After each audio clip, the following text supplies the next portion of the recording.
Indian film industry చరిత్రలో 1000 కోట్ల క్లబ్లోకి చేరిన చిత్రాలు కేవలం 4 మాత్రమే. వాటిలో బాహుబలి, RRR లాంటి 2 తెలుగు చిత్రాలు నిలవడం టాలీవుడ్ కి గర్వకారణం. అలాంటి టాలీవుడ్ డబ్బింగ్ చిత్రాల రూటులో వెళ్లడం కరెక్టేనా అనే చర్చ సినీ వర్గాల్లో హాట్ టాపిక్ గా మారింది. హిందీ, తమిళ, మలయాళ, కన్నడ చిత్రాలు తెలుగునాట డబ్బింగ్ చిత్రాలుగా ఎంతో కాలం నుంచి ఆదరణ పొందుతున్నాయి. కానీ కన్నడ చిత్రం KGF స్ట్రైట్ తెలుగు చిత్రాలన్నింటినూ వెనక్కి నెట్టేసి కలెక్షన్లు కొల్లగొట్టింది. తమిళ చిత్రం విక్రమ్ కూడా ఈ రూటులోనే నడిచింది.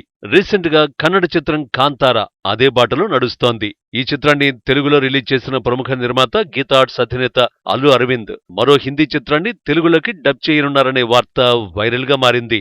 హిందీ చిత్రం బేడియా వరుణ్ ధవన్, కృతి సనన్ జంటగా రూపొందింది. ఇండియన్ స్క్రీన్ పైన తొలి క్రీచర్ కామెడీ జోనర్లో తెరకెక్కిన బేడియాని తెలుగులో తోడేలుగా రిలీజ్ చేస్తున్నారు. అల్లు అరవింద్ లాంటి అగ్ర నిర్మాత స్ట్రేట్ చిత్రాలను ప్రోత్సహించాలి గాని ఇలా డబ్బింగ్ కంటెంట్ ని డంప్ చేస్తే ఎలా? లోకల్ టాలెంట్ ఏమైపోవాలి అని ప్రశ్నిస్తున్నారు క్రిటిక్స్. పుష్ప, RRR, బాహుబలి, కార్తికేయ లాంటి మన తెలుగు చిత్రాల్ని భారతీయ భాషలన్నిటా డబ్బింగ్ చిత్రాలుగా ఆదరించారు. అలాంటప్పుడు వారి చిత్రాలను తెలుగులో డబ్ చేస్తే తప్పేముంది? క్రియేటివిటీకి భాషల అడ్డుగోడలు కట్టొద్దు. ఈ రూటు కరెక్టే అంటున్నారు ఇంకొందరు క్రిటిక్స్.